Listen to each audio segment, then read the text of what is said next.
옮기셔서 함께 예배 자리에 나오신 성도님들을 환영하고 축복합니다.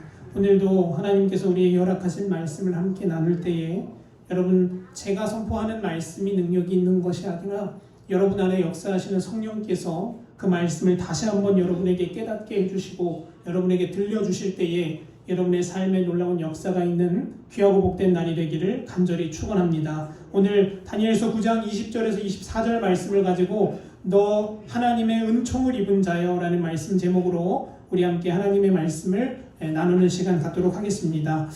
여러분, 신앙생활을 하다 보면요, 신앙생활이 이렇게 매일매일 고속도로를 다니는 것처럼 늘 행복하고 늘 재미있으면 좋을 텐데 그렇지 않을 때가 더 많습니다.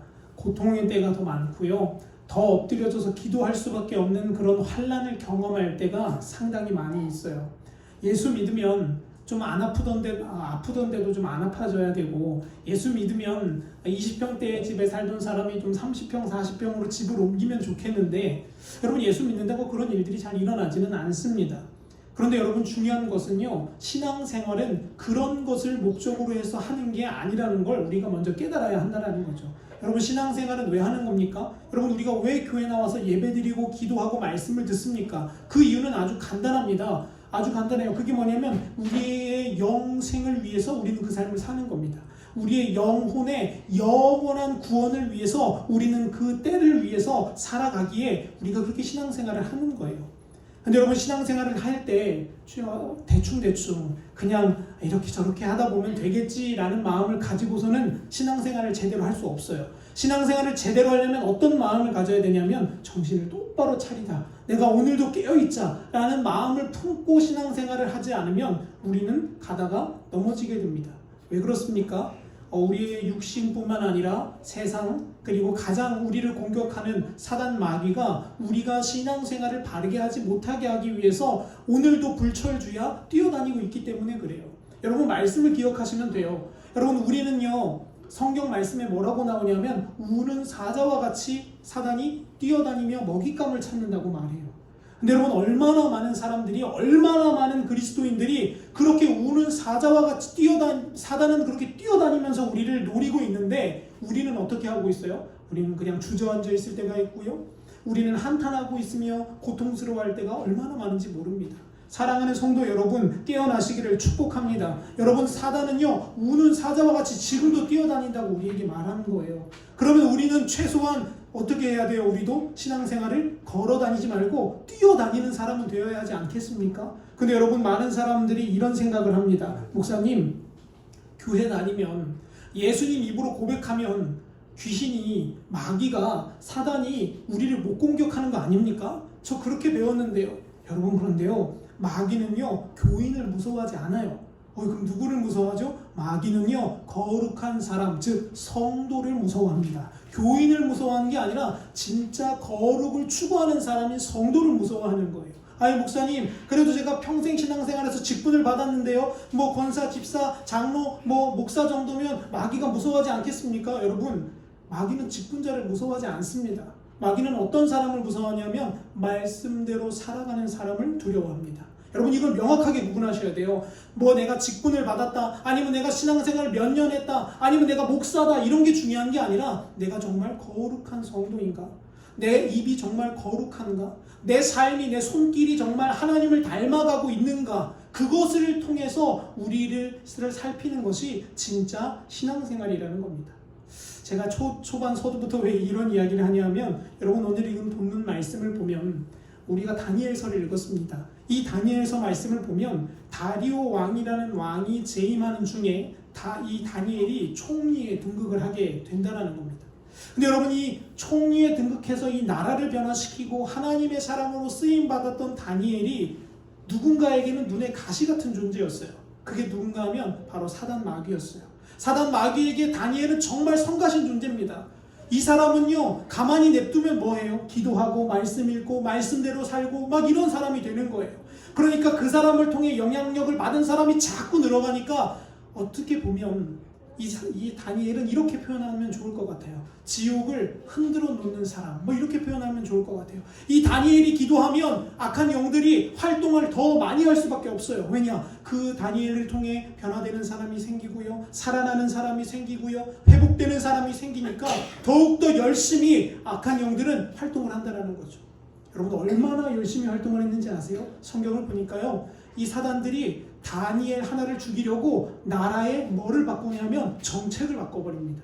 여러분 이거 깨달으셔야 합니다. 여러분 악한 영들은요, 우리에게 나타나서 피 흘리면서 와 이런 정도 수준이 아니에요. 우리의 나라의 정책을 바꾸고요, 우리나라의 사상을 바꾸고요, 우리나라의 국회의 구성원들을 바꿔서 우리나라를 통째로 흔들어 놓을 수 있는 존재가 바로 악한 영들이라는 겁니다. 그러므로 깨어있지 않으면 우리도 그 흐름에, 우리도 그 물에 물 탄 듯 술에 술 탄 듯 그냥 그 흐름대로 가서 결국에는 우리가 믿는 이들로서 바르게 설 수 없는 그 순간이 오게 된다는 겁니다. 여러분 얼마나 무서운지 아세요? 악한 영들이 활동하기 시작하면요, 믿는 자들은 깨어나야 합니다. 그런데 죄송합니다. 얼마나 많은 믿는 자들이, 얼마나 많은 목사들이 잠자고 있는지 몰라요. 아니 강대상에서 설교는 해요. 기도합니다. 그런데 영적인 눈이 감겨져 있는 사람이 정말 많다라는 거예요. 여러분 요즘 일주일 동안 코로나 환자가 많이 늘었어요. 여기 바로 옆 동네 영월에도 한 면에서 뭐 확진자가 왕창 나왔다고 하더라고요. 여러분 근데 이 코로나 바이러스가 퍼지고 뭐 이런 일들이 시작되니까요, 나라는 국민들을 보호하기 위해서 법을 만들어낼 수밖에 없습니다. 저도 거기까지는 이해할 수 있습니다. 국민들을 좀 더 안전하게, 좀 더 어떻게 하면 국민들을 잘 이렇게 치리할 수 있을까 법을 만들 수 있어요. 근데 여러분 얼마 전에 서울에서 한 가지의 법이 만들어졌습니다. 그 법이 뭐냐면 이런 법입니다. 저기 위에 혹시 글씨 보이시나요? 뭐라고 써있냐? 이렇게 써있어요. 서울시 성경 찬송가 공용 물품 사용 금지, 이렇게 했어요. 이게 무슨 말이냐면요, 여러분 서울에 있는, 이제 서울특별시 안에 있는 교회들은요, 교회 안에 성경책을 둘 수 없어요. 왜 그러냐면 코로나 바이러스가 성경책에 묻어서 사람들한테 감염된다고 법적으로 성경책을 두면 목사는 징계당하고요, 성도들, 그 일에 참여한 성도들은 벌금을 받는답니다. 여러분 이게 우리나라에서 지금 일어나고 있는 일이에요. 그래서 기사에 났어요. 뭐라고 써있어요? 공용물품 사용 금지 명령이라고. 여러분 저는요, 그러면 제가 한번 질문을 드리고 싶어요.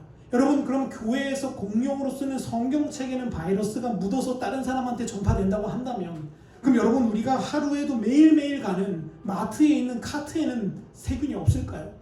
우리가 맨날 지나다니면서 들어가는 공용 버스 화장실 안에 있는 변기에는 코로나 바이러스가 없을까요? 만약에 공평하게 정말로 저거를 차단하고자 한다면 어떻게 해야 합니까? 모든 공용 물품들, 모든 공용 환경들을 쓰지 말라고 하는 게 맞는 거죠. 그러면 저도 이해가 됩니다. 아 정말 그런 의도를 가지고 일을 하는구나. 근데 여러분 화장실에도 써도 되고요, 수많은 사람들이 모여서 노래방에서 노래는 부르고 마이크는 잡아도 되고 카트는 밀어도 되는데 뭐는 안 된대요? 성경은 교회 안에서 보면 안 된대요. 여러분 저는 이 말씀을 준비하면서 그런 것을 깨닫습니다. 아, 다니엘 시대에만 있는 일이 아니구나. 지금 우리 시대에도 악한 영들은 정책을 바꾸고요, 사상을 바꾸고요, 뭐 법을 바꿔서 우리 믿는 자들을 점점 더 옥죄어오고 있다라는 겁니다. 얼마 전 TV에서 아주 많은 이슈를 받았던, 여러분 한국 기독교 총연합 회장님, 목사님 아시죠? 전모 목사님, 그분 지금 이렇게 수감 생활을 하고 있는 걸로 제가 알고 있습니다. 근데 물론 뭐 코로나 바이러스로 인해서 교회에 퍼졌으면 협조를 해야 되는 건 맞지만, 여러분 그로 인해서 어떤 일이 벌어졌냐면 26일, 지난 며칠이냐면 지난 목요일이에요. 목요일날 새벽에 서울시에서 700명의 용역을 동원해서 아무도 없는 밤에 그 목사님네 교회를 때려 부수러 철거하러 들어갔습니다. 아무도 없는 밤 1시에 서울 용역업체들을 불러서 그 교회를 철거하기 위해 강제 철거 작업에 들어갔어요. 근데 다행히 그 교회 성도들이 그 자리를 지키고 있어서 당장 철거되지는 않았습니다. 근데 여러분 저는 그 목사님을 지지하지도 않습니다. 저는 그 목사님이 하는 말이 맞다라고 생각하지도 않습니다. 근데 저는 이 상황을 보면서 뭘 깨닫냐면, 여기서 우리 교회가 물러서면 이제 어떻게 될까요? 점점 더 물러설 수밖에 없을 겁니다. 만약에 그 교회 하나를 철거하기 시작하죠? 그럼 여러분 그 교회만 철거하겠습니까? 그 교회를 시작으로 이제 마음대로 대형 교회들, 내 손에 잡히는 교회들을 다 정부의 손에서 펴락할 겁니다. 여러분 그렇기 때문에 저는 영적인 시각으로 봐야 한다고 봅니다. 여러분 이건 단순히 그냥 한 교회가 무너지는 문제가 아니에요. 이 교회가 무너지면요, 이제 뭐가 무너지기 시작하면 대한민국 기독교가 무너지기 시작할 겁니다. 이제 보세요. 분명히 점점 더 기도하지 못하는 법이 만들어질 겁니다. 이제 점점 더 교회에 모이지 못하게 하는 법들이 생겨나게 될 거예요. 그러면 여러분 우리는 어떻게 해야 될까요? 곡괭이 들고 삽 들고 쟁기 들고 나가서 사람들과 싸워야 되는 걸까요? 물론 그래야 할 때도 있겠죠. 그러나 여러분 우리는 이제 어떻게 변해야 되냐면 이제 우리 스스로 한 명 한 명이 주님의 그리스도의 용사로 변해야 됩니다. 우리가 진짜 교회가 되어줘야 합니다. 어떠한 환경에서도 어떠한 상황이 나에게 닥칠지라도 내가 교회에 예배당에 오지 못하는 한이 생겨도 내가 교회가 된다면, 내가 예수님의 사람이 된다면 저와 여러분은 어떠한 흔들림도 없을 것이라는 거죠. 아무쪼록 다니엘 시대처럼 지금 시대가 그렇게 변하고 있어요. 여러분 그런데요, 다니엘 시대 때 정책을 만들었던 다니엘의 대적들이 다니엘을 잡아서 영창에 넣고 죽이려고 했는데 죽였습니까? 못 죽였습니까? 못 죽였어요. 이유가 뭐였냐면 이유가 아주 간단해요. 다니엘에게서는 흠이 발견되지 않았기 때문에 그래요. 성경 말씀이 뭐라고 말하냐? 이렇게 말하죠. 이에 총리들과 고관들이 국사에 대하여 다니엘을 고발한 근거를 찾고자 하였으나 아무 근거, 아무 허물도 찾았다 못 찾았다? 못 찾았다라고 말해요. 바벨론 정치가들이, 악한 사단에 사로잡힌 하나님의 사람을 무너뜨리려고 하는 정치가들이 다니엘을 죽이려고 이리 뛰고 저리 뛰고 이리 찾고 저리 찾고 했는데 흠잡을 게 있었대요? 없었대요? 없었답니다. 그가 흠잡을 거라고는 딱 하나예요. 하나님과 동행했다는 거. 사랑하는 성도 여러분, 이거 그리스도인이 들어야 하는 칭호 아닙니까? 우리가 그 칭호를 사람들로 하여금 들어야 되는 거 아니에요? 야, 저 교회 가숫교회 성도들은 흠잡을 게 없어.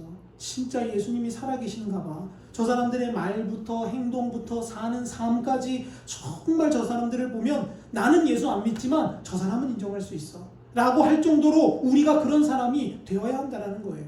그런데 여러분 요즘은 어때요? 요즘은 오히려 손가락질을 받고 있죠. 오히려 세상 사람들, 예수 믿지 않는 사람들보다도 못하다고 질책을 받고 있는 게 그리스도인의 모습 아닙니까? 여러분 이렇게 된 이유는 간단합니다. 다니엘은요 철저하게 하나님을 의지했던 사람이에요. 다니엘은 권력도 있었고요, 힘도 있었고요, 지혜도 있었어요. 근데 그거 의지하지 않습니다.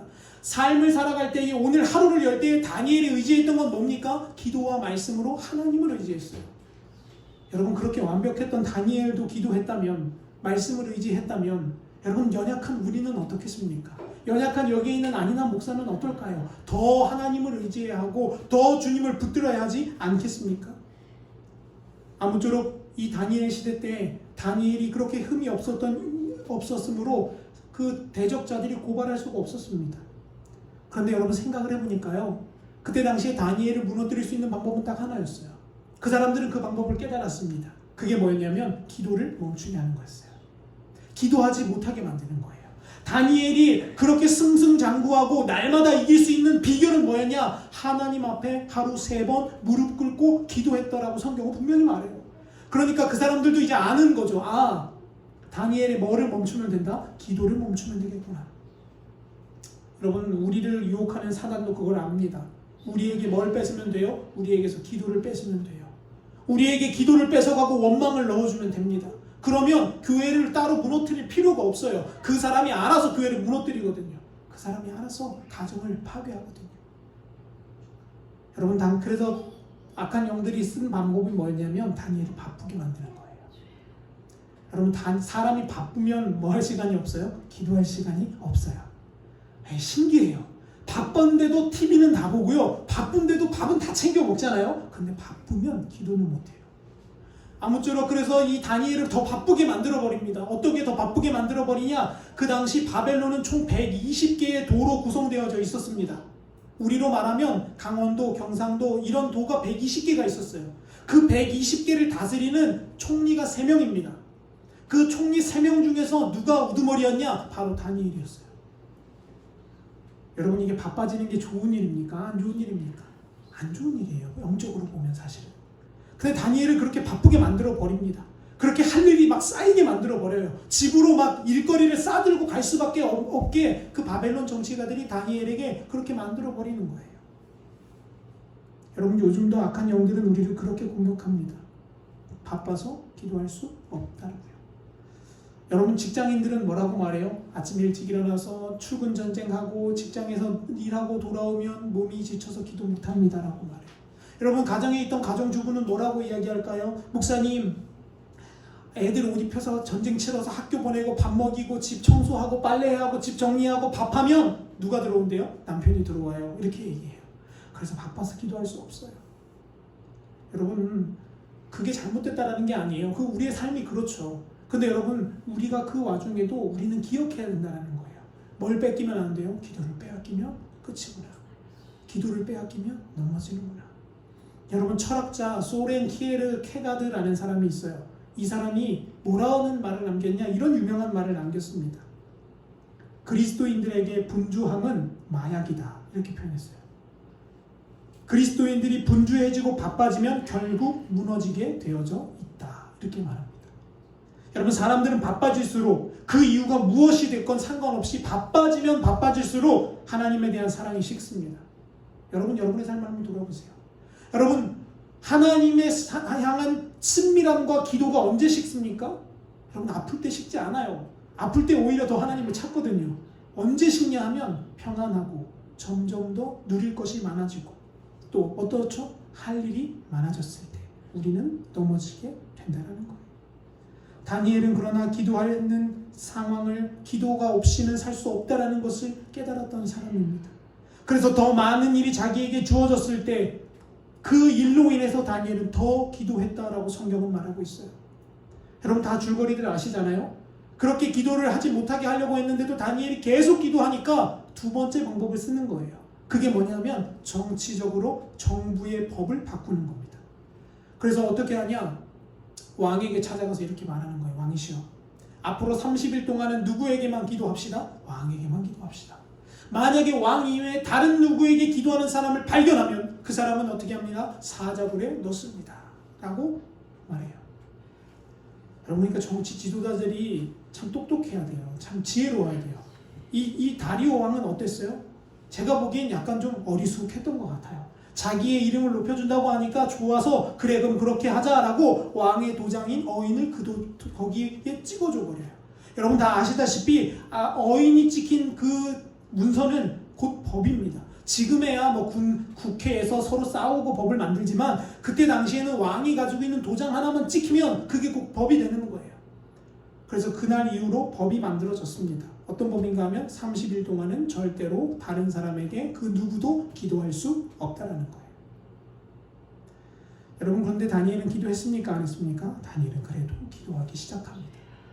다니엘은 육신을 이겨냈고요. 정욕을 이겨냈고요. 심지어 자기에게 압박해오는 사회적인 압박들도 이겨내면서 기도의 자리에 서기 시작합니다.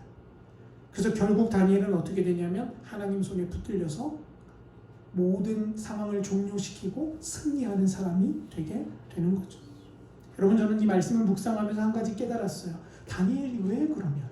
다니엘은 어떻게 이렇게 계속해서 기도하는 사람일 수 있었을까? 왜 포기하지 않을 수 있었을까? 왜 사람들의 그 눈치를 보지 않을 수 있었을까? 이유가 한 가지 있더라고요.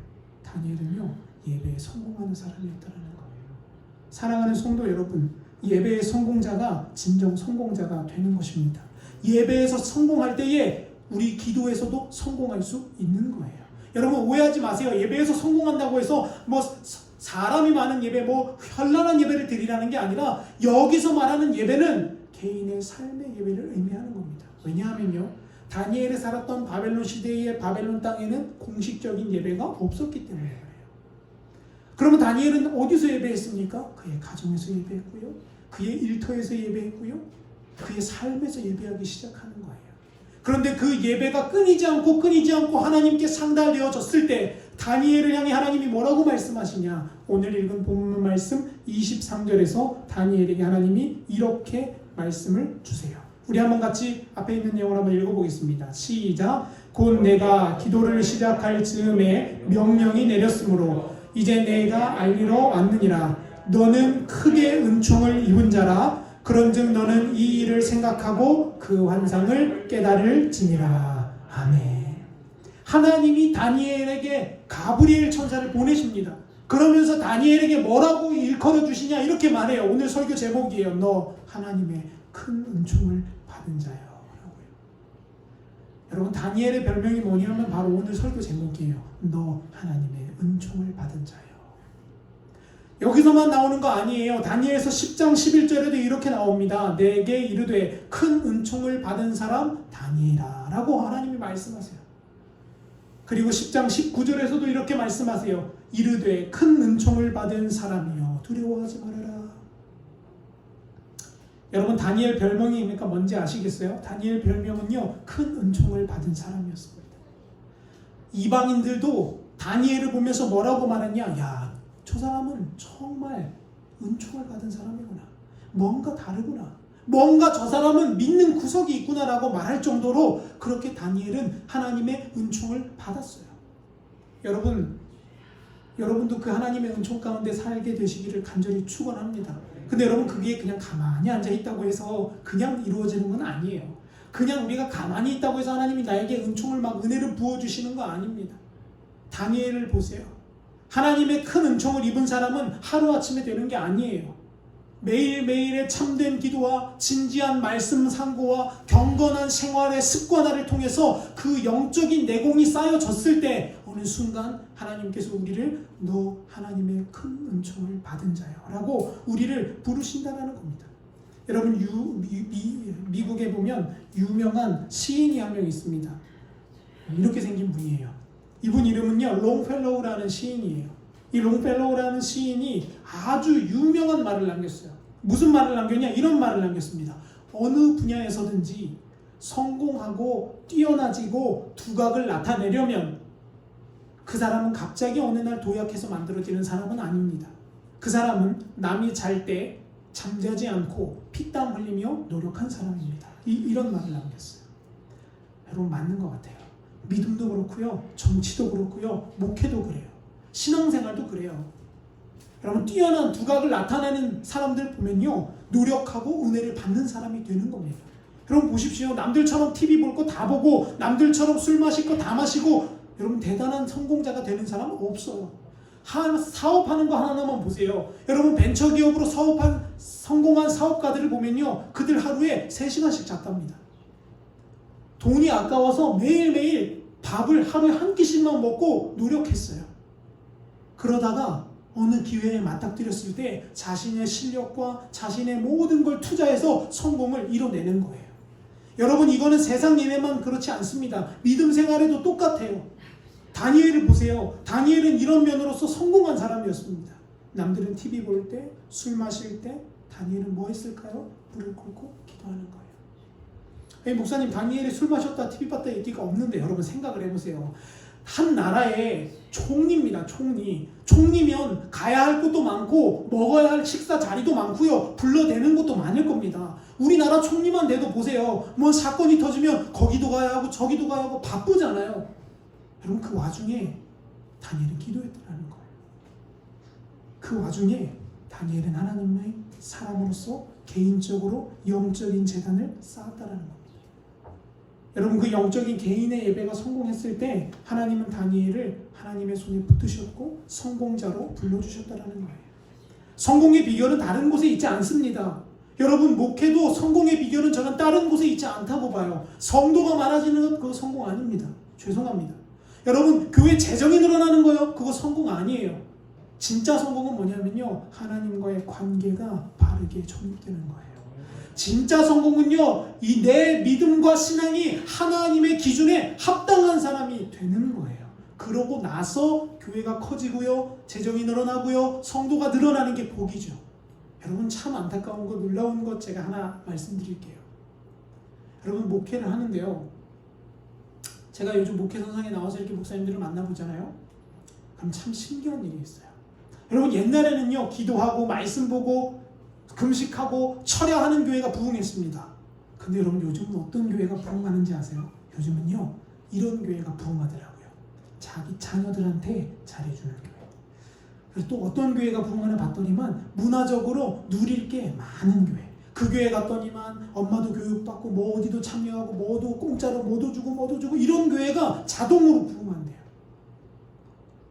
여러분, 그런데 저는 기쁘지 않습니다. 저는 저희 교회가 그렇게 해서 부흥하는 거 저는 원치 않습니다.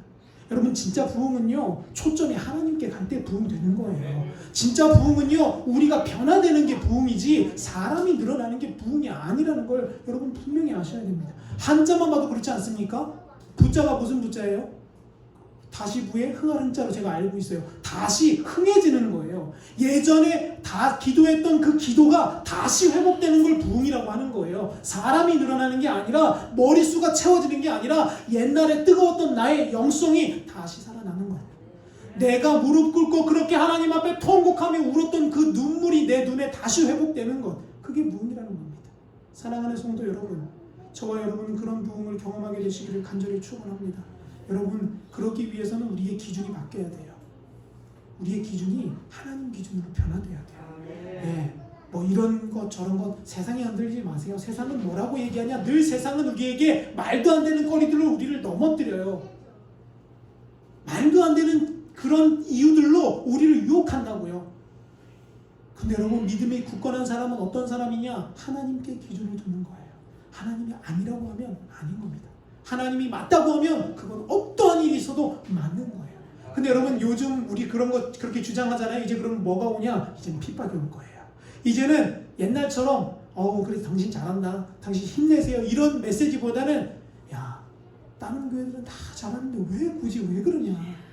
여러분, 요즘도 보면요, 여러분 유튜브 다들 보시잖아요. 유튜브 보면요, 목사님들끼리 얼마나 싸우는지 몰라요. 근데 그 싸우는 이유가 뭐냐 하면, 왜 네 얘기가 맞았다고 하고 내 얘기는 틀렸다고 하냐 이거예요. 그럼 제가 그걸 볼 때마다 마음이 너무 아파요. 아니, 목사라고 한다면 적어도 목사라면 네 얘기가 맞냐 내 얘기가 맞냐를 하지 말고 뭐를 찾아야 돼요? 성경에 네 말이 나왔냐 내 말이 나왔냐를 찾아보고 하나님의 말씀에 맞는 사람이 이겨야 되는 거죠. 근데 그게 아니라 목소리 큰 놈이 이겨요. 똑같더라고요. 목소리 큰 사람, 소리 많이 지르는 사람, 교인수 많은 사람이 이기더라고요. 사랑하는 성도 여러분, 우리 거기에 흔들리지 맙시다. 우리는요, 하나님 기준으로 가는 거예요. 그래서 주님 앞에 갔을 때 주님이 우리를 칭찬하시면 그거 되는 거 아닙니까? 죄송하지만 여러분, 뭐 다른 거 볼 거 없습니다. 다른 것은 우리의 기준이 될 수도 없습니다. 무식하다는 얘기 들어도 좋습니다. 여러분, 제가 이거 녹화하는 이유가 뭐냐면, 이거 녹화해서 제가 인터넷 유튜브에 올립니다. 왜 하냐면 설교 자랑하고 싶어서 하는 게 아니라 제 자신을 채찍질하기 위해서 매일매일 매주 그렇게 합니다. 그럼 여러분, 제가 이렇게 설교를 하면 분명히 누군가는 제 설교를 듣고 두 가지 반응을 보일 거예요. 야, 젊은 목사가 뭐 이렇게 깝깝한 소리만 하고 있냐, 요즘 같은 시대에 그냥 저렇게 물 탄 듯 술에 술 탄 듯 가야 부흥하지, 이런 사람이 있는가 하면, 어떤 사람이 이렇게 얘기할 거예요. 야, 그래, 막 저 말이 맞네. 야, 내가 제대로 다시 가야겠다. 뭐 수도 없이 뭐 돌멩이도 날아오겠죠. 그러나 저는 여러분 그거 두렵지 않습니다. 하나님이 기준이 되신다면, 하나님 편에만 내가 서 있다면 하나님이 저를, 그리고 저와 여러분을 인도하게 될 거기 때문이에요. 그런 걸 여러분, 우리 다니엘처럼 개인적인 예배에서 승리하기를 소망합니다. 그러면 여러분 좀 자세히 볼 거예요. 그럼 다니엘이 개인적인 예배를 어떻게 했냐라는 거예요. 첫째는요, 다니엘은 영적으로 바른 습관을 가지고 있었다라는 거예요. 여러분, 사람에게는 다 습관이 있습니다. 좋은 습관이든 나쁜 습관이든. 근데 여러분, 다니엘은 어떤 습관이 있었냐면, 다니엘서 6장을 보면 사람들이 이제 왕을 꾀어서 30일 동안 이제 왕에게만 기도하자라고 이렇게 법을 만들어내요. 그런데 여러분, 다니엘은요, 뭐를 갖고 있었다고요? 좋은 습관을 갖고 있었다 그랬죠? 그래서 다니엘서를 잘 보니까요, 다니엘서 6장 10절에 이렇게 다니엘이 고백하더라고요. 함께 한번 읽어보겠습니다. 시작. 다니엘이 이 조서에 왕의 도장이 찍힌 것을 알고도 자기 집에 돌아가서는 윗방에 올라가 예루살렘으로 향한 창문을 열고 전에 하던 대로 하루 3번씩 무릎을 꿇고 기도하며 그의 하나님께 감사하였더라. 아멘. 여기에서 중요한 단어는 뭡니까? 여러분, 다니엘이 기도했다라는 게 아니에요. 중요한 단어는 뭐냐면 전에 행하던 그대로예요. 다니엘은요, 왕의 그 어인이 찍힌 그 사실을 알고도 뭐 했어요? 예전에 행하던 그대로 기도의 자리를 가기 시작하는 거예요. 그러니까 다니엘에게는 기도가 뭐였습니까? 습관인 겁니다. 다니엘에게는요, 누가 기도해야지 이렇게 시킬 필요가 없었어요. 왜냐? 다니엘에게는 이미 기도가 습관이 되어져 있었기 때문에 그렇습니다. 사랑하는 성도 여러분, 진짜 예배의 승리자는 어떤 사람이 승리하냐 하면 기도를 습관화하는 사람이 승리하게 되어져 있는 거예요. 그러니까 꼭 기도, 제가 지난 수요일도 얘기 드렸죠. 기도는요 어디서도 할 수 있다고요? 화장실에서도 하는 거예요. 여러분 진짜예요. 여러분 기도는요 샤워하면서도 하는 거예요. 여러분 저는 주로 샤워할 때 기도 자주 많이 해요. 따뜻한 물에 샤워를 하면서 기도해요. 하나님 오늘 이런 일이 있었고 이렇게 했는데 앞으로 뭘 어떻게 할까요? 하나님 무슨 말씀이 필요한가? 그러면 여러분 화장실에서 하나님이 주시는 생각들이 막 떠오를 때가 있어요. 제가 그렇다고 화장실까지 차마 종이를 들고 가서 샤워하면서 적을 수 없어서 그렇지 그걸 마음에 고이 계속 상기하고 나옵니다. 그래서 저희 아내도 알겠지만 제가 그리고 나서 다른 거 다 젖혀두고 제가 야 나 건드리지 말고 하고서 내가 뭘 적을 때가 있어요. 그때 바로 그때인 거예요. 샤워하거나 화장실에 갔다가 하나님이 주시는 생각이 저에게 부어졌을 때. 여러분 기도는 습관입니다. 예수님도 그렇게 하셨잖아요. 예수님도 누가복음 22장 29절에 뭐라고 말하냐면 습관에 따라 기도하러 가셨더라라고 말해요. 그러니까요 영적인 예배의 승리자는요 어떤 사람인가 하면 바른 습관이 들인 사람이 승리하는 거예요. 기도하는 습관이 있는 사람이 승리하는 겁니다. 여러분들 기도하는 습관 말고 어떤 습관이 있냐 하면 불평 불만하는 습관이 있는 사람이 있어요. 이런 사람들은 뭐 말만 해도 다 불평이에요. 날씨가 추우면 추워서 죽겠고, 날씨가 또 더우면 또 뭐라 그래요? 더워서 죽겠다 그래요. 또 날씨가 또 어중간하면 또 뭐라 그래요? 또 뭐 날씨가 또 뭐 이래. 비가 오면 비가 와서 싫고, 눈이 오면 눈이 와서 싫고, 날이 또 쨍쨍 뜨면 또 해가 너무 밝아서 싫대요. 사랑하는 성도 여러분, 습관에 따라 말하게 되어져 있는 겁니다. 여러분의 습관은 어디에 고정되어 있으십니까? 여러분의 습관은 원망이십니까? 기도이십니까? 여러분의 습관은 분노이십니까? 기도이십니까? 여러분 저도 B형이다 보니까요 욱하는 기질이 좀 있어요. 그래서 뭐 이렇게 얘기하다가 저희 아내랑도 하다가 가끔은 그렇다고 제가 막 욕하고 육두문자를 쓰진 않아요. 그러나 뭔가 욱할 때가 있어요. 여러분 그때 제가 생각해봐요. 내 습관은 화내는 건가? 기도하는 건가? 내 습관은 불평하는 건가? 기도하는 건가? 그리고 기도로 돌리려고 노력해요. 하나님 이런 일이 있는데 제가 제 힘으로 제 능력으로는 극복할 수가 없습니다. 주님 도와주십시오. 여러분 이렇게 기도의 습관화가 되어질 때 저와 여러분이 영적으로 승리하게 되어지는 줄 믿습니다. 그러면 여러분 기도를 하려고 노력하는 게 아니라 기도를 어떻게 만드세요? 여러분의 습관으로 만드세요. 여러분의 습관으로 기도하는 역사가 있기를 간절히 축원합니다. 두 번째는요. 다니엘은 그러면 어떻게 또 예배를 드렸냐? 두 번째, 다니엘은 부지런히 말씀을 공부하고 연구했다라는 거예요. 여러분 다니엘서에 다니엘이 말씀 읽었다는 얘기 없는데요 목사님? 이렇게 말하실 수 있어요. 맞아요. 다니엘이 직접적으로 말씀을 읽었다 공부했다라는 말은 없습니다. 그런데 우리가 다니엘서를 읽다 보면 다니엘이 말씀을 공부하는 사람이었구나라는 걸 알 수밖에 없는 내용이 나와요. 그게 어딘가 하면 다니엘서 9장 2절의 말씀이에요. 우리 같이 한번 읽어보겠습니다. 시작. 곧 그 통치 원년에 나 다니엘이 책을 통해 여호와께서 말씀으로 선지자 예레미야에게 알려주신 그 연수를 깨달았나니 곧 예루살렘의 황폐함이 70년 만에 그치리라 하신 것입니다. 아멘. 여러분 예전에 한국 교회가 막 부흥하고 기도했을 때 여러분 예언의 은사 받으신 분들 혹시 주변에서 만나보신 적 있으십니까? 저는 예언의 은사 받은 분들 만나본 적 있어요. 세상 말로 죄송합니다. 이 목사가 할 말은 아니지만 표현이 그러면 귀신 같더라고요. 진짜 귀신같이 알아요. 뭘 알아요. 뭐 일어날 일을 막 말해주고 막 그래요. 근데 여러분 저도 옛날에 거기 막 쫓아다니고 막 그랬어요. 근데 제가 깨달았어요. 이건 진리가 아니구나. 여러분 예언의 은사는 하나님이 선물로 주신 거예요. 그런데 그 선물을 받은 사람이 영혼의 중심이 초점이 빗나가기 시작하면 어떻게 되어지냐면 오히려 무슨 역할을 하냐면 마귀 역할을 합니다. 오히려 새 교회를 분해시키고요. 교회를 찢어놓고요. 사람들을 헛갈리게 만들고요. 사람들이 말씀을 의지하기보다 그 사람의 말을 의지하게 만들어버린다는 거예요. 근데 여러분 다니엘은 예언의 은사를 받은 사람이 아닙니다. 근데 여러분 다니엘이 뭘 깨달았습니까? 성경 말씀을 읽다가 하나님의 말씀을 읽다가 예레미야서 25장 11절 12절에 나온 말씀이 이거구나. 하나님의 뜻이 이거구나라는 걸 깨달았어요. 그게 뭐였냐면 이제 이스라엘 백성이 70년만 포로 생활하면 어떻게 될 거라고요? 자유를 얻게 될 거라는 거예요. 여러분, 예언은 다른 게 아니에요. 예언은 하나님의 말씀 안에 있습니다. 예언은요, 기록되어진 그 말씀 안에서 풀어지는 거예요. 그러면 여러분, 예언하기를 원하십니까? 여러분, 예언보다 더 정확한 예언을 받는 방법을 제가 알려드릴게요. 바로 하나님의 말씀을 연구하는 거예요. 하나님의 말씀을 그냥 읽고 지나가는 게 아니라 그 말씀을 묵상하고 그 말씀을 내 마음에 새기고, 오늘 아침에 출근하기 전에 한 말씀 구절을 품었다면 그 말씀 구절을 가지고 하루 종일 곱씹는 거예요. 하나님이 이런 말씀을 왜 하셨을까? 하나님이 이걸 통해 나에게 무엇을 원하시는 걸까? 여러분, 다니엘이 바빴겠습니까? 안 바빴겠습니까? 바빴죠. 총리라니까요. 총리 중에도 넘버 1 총리예요. 할 일이 얼마나 많아요. 그런데 다니엘이 뭐까지 합니까? 말씀 연구까지 하는 거예요.